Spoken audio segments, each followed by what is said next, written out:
Dr. Erica with Rosie Research, and today we are discussing imaging. We have an imaging unit on Teachers Pay Teachers, and I want to give you a brief overview of what's inside. So our stuff is sort of split up into fun activities or worksheets that kids can do that support those activities, and then we have a section for teacher prep, a section for supplemental materials, and a section that has all of the keys for everything. So I am super excited about this because my daughter has absolutely loved these activities. One of the activities is looking at image resolution through binary code. And so what this sort of teaches kids is how you go from a really blurry to like a more improved image, and actually on the back it's the same image with really small squares, and you can talk about those squares as pixels and why we need smaller pixels and how different size pixels or different number of pixels show you a different sort of image. So there's a bunch of different ones that we've made of all sorts of different characters or pictures for that. And sort of the culminating activity on that is one of my favorite activities of the entire thing, which is drawing Mars. And this is real data that we took from the Mariner 4 mission. And you'll see each of these pixels, and a pixel is basically, in a camera, we have sort of a chip, and they're like little boxes, and everything that hits that box, it sort of takes a count on it, and then we can take those counts and we can use that to create an image. This is very, very low resolution data of the Mariner 4 mission, but it was given to us by NASA and JPL to use for this project. And you color it by number, so there's sort of a key here using our red planet idea. And so this was one of the first missions that we sent to Mars that sent back pictures. And the history behind it is sort of that scientists were so excited to see this first image that literally as the data was coming in strip by strip, they posted strip by strip that data and colored it by hand, just like your students can do here. And they'll get a great image of, well, a pixelated, so it's going to look really blocky. You can see those blocks. Low resolution image of Mars, but it's really fun. It gives you a chance to sort of talk about history as you go.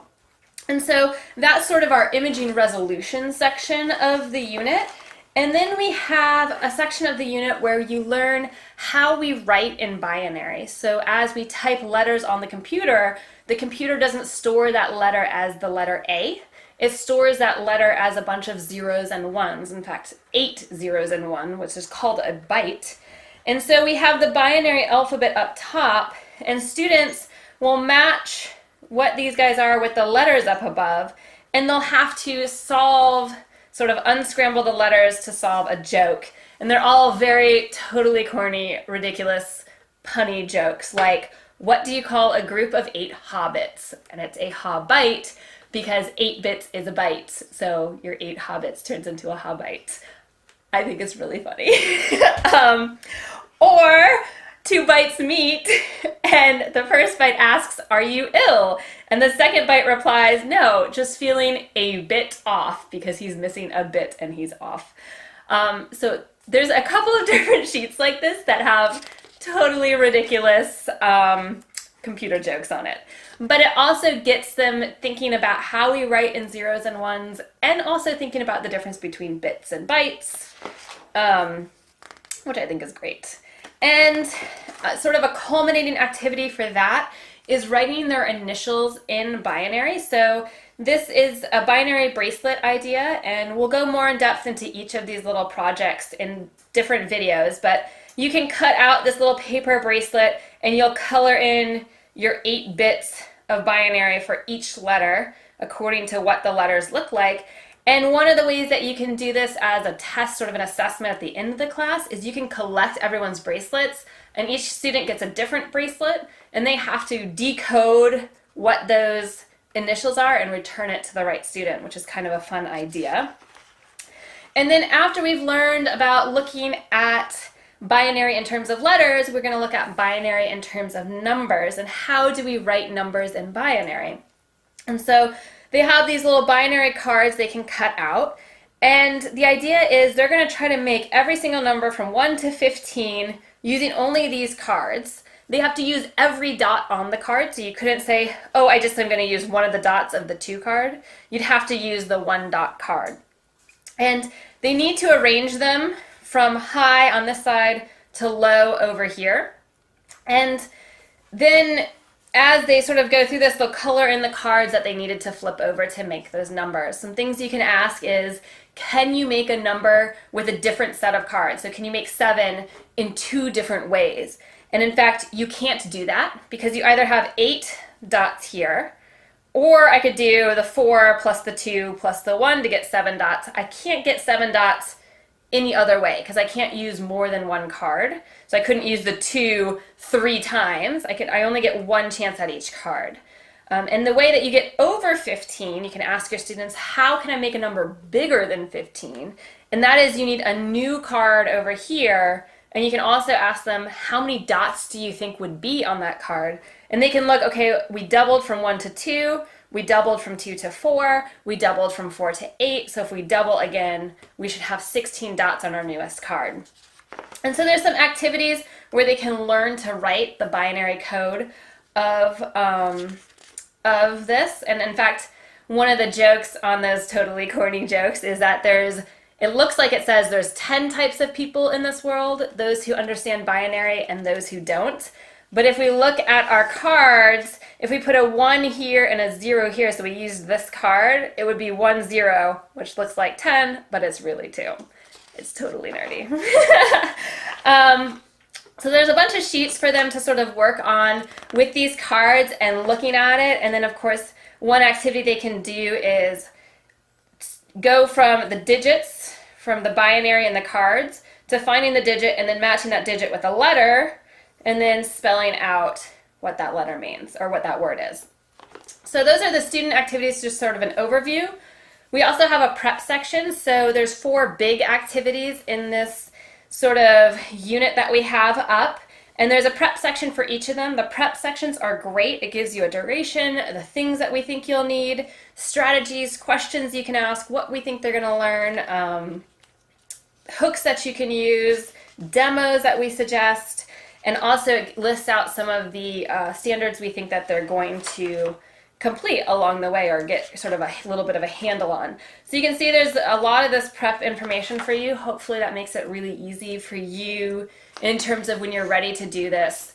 You can say, okay, let's just check out this one section. We're also going to have videos for each of these sections that you can watch to sort of get yourself ready. Then there's supplementary materials that you can use in your classroom. These are also, there's sort of one big PDF in the download, but it's a zipped file, so there's also going to be PowerPoint pieces of these guys.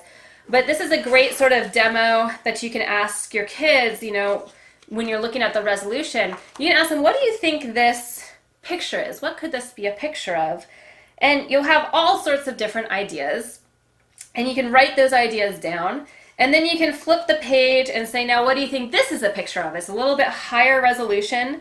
They'll probably guess the American flag, but you can say, do you know that it's the American flag? Could it be a different flag? How do we know?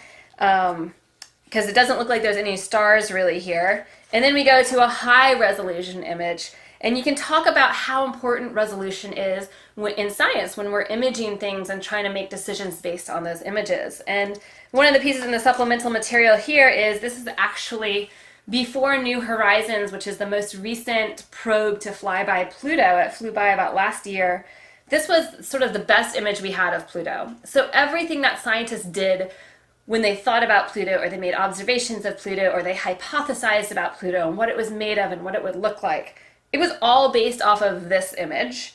And they did some decent science with this, but you can imagine there's only so much you can do with a picture like this. Well, New Horizons flew by. It was the best image we've ever gotten of Pluto, and now we have an image like this. And you can ask the kids, what sorts of observations can you make about Pluto here that you couldn't make there? So what sorts of landscape features do you notice? What does this mean about what Pluto, its role it plays?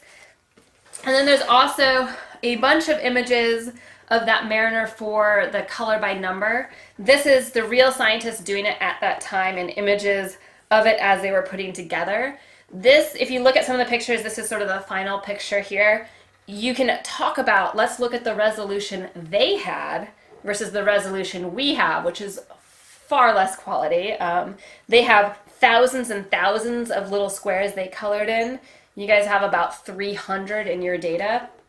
And hopefully, I have some questions out to NASA to get the higher resolution data. And if I do get a hold of that, I will definitely be updating this file with just an Excel spreadsheet, because you would not be able to print that, but it would be great for older kids to be able to do conditional formatting in Excel and paint it by the computer instead of paint by hand.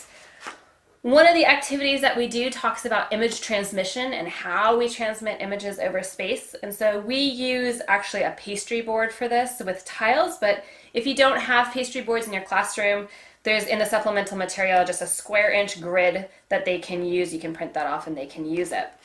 And then the last section that we have in all of our stuff are keys that you can look at. And so we even have the keys for the imaging resolution, so you can take a look at, okay, this just looks like a blob, I don't know, like a circle with some legs maybe. And then when you finish the back side, you have a much clearer image of what it's going to be. And so this is our little robot friend Watsy, who shows up in some of our comics and some of our science materials. But we also have a rocket. I think this one is, the Earth. We've got, even I have to sort of look at the back to know what they are, which is great in terms of bringing up discussions about the importance of resolution. What does the size of the squares, which is what we call a pixel, why do we want cameras that have more and more and more and more pixels? And what does that do for us? So that one's a ladybug. This one is an astronaut. And we've got a dragon in here too. So, and an Erlenmeyer flask. So that's pretty cool. This is what your picture of the Mariner 4 mission data will look like if you color by number with the same colors we have. You'll notice it's pretty blocky. But it's a really fun thing because you can bring in a whole historical aspect with this unit. You can talk about that Mariner 4 mission. You can talk about NASA and how the importance of space and why we would want to investigate Mars and what it means for life on Earth. And then we have all of the corny jokes, all the answers that she got, and all of the answers for everything. So, if you're, as a teacher, if you're not comfortable with the binary and you are kind of a little worried about it, you don't think you can do it in your class, we have all of the keys. We have some helper videos that you guys can look at so that you can be, really prepared when you do this with your class. One of our biggest things that we try to do is prepare you to feel comfortable in front of the class, because all of the feelings that you have if you're really scared or anxious, your students are going to notice that. So we want to make it super easy and super fun for you guys. So this is sort of a brief overview of what comes in that imaging package. You can download it on Teachers Pay Teachers or on our website. The links are down below for you. And just follow us on Instagram if you want to keep up with the latest of all the units that we're working on. Thank you so much. Have a great day.